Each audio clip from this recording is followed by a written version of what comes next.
Okay, I want to go ahead and talk to you about a tool that you can use to aggregate your RSS feeds and save yourself a lot of work in submitting those to the RSS directories.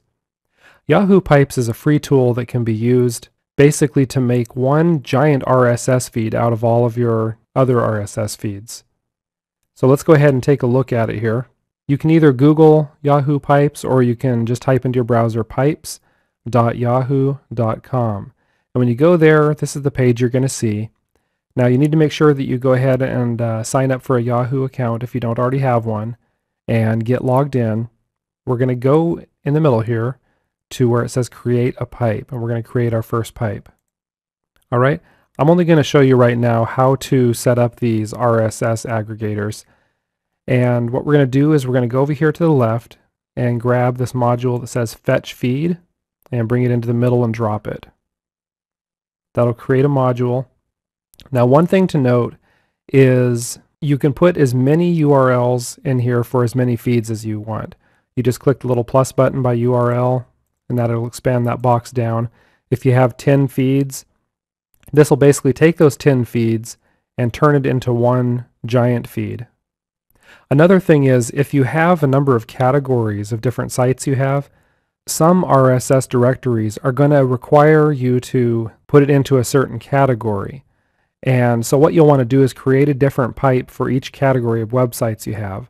Let's say you've got 5 sites that are dealing with financial things. Create a pipe for that.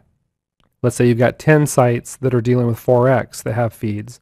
Then create another pipe for that. But I'm just going to show you here real quick how to add a URL and create the feed.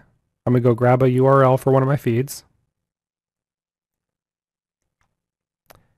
And I'm going to paste it in.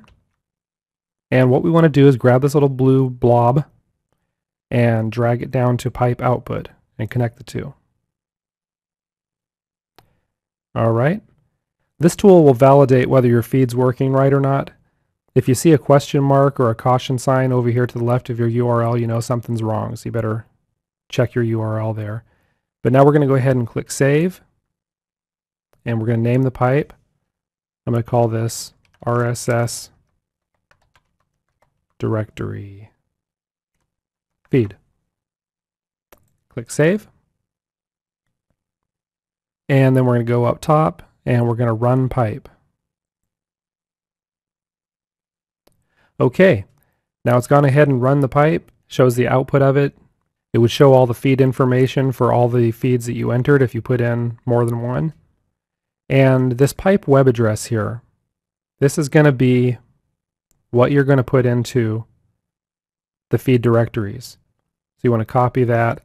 And then when you go to your feed directories, you just have to enter that one feed URL rather than entering possibly dozens into each one. I want to make mention that I've also included a PDF that has over 100 RSS directories in it. It may be a little out of date, and not all of those sites may be live, but go ahead and pick through there, find the best ones that are easy to register at. And up front, this is going to be a little bit of work, but go ahead and find about 25 of these directories, get registered for them, and then you just have to submit the one feed that is the output of the pipe at each one of these directories.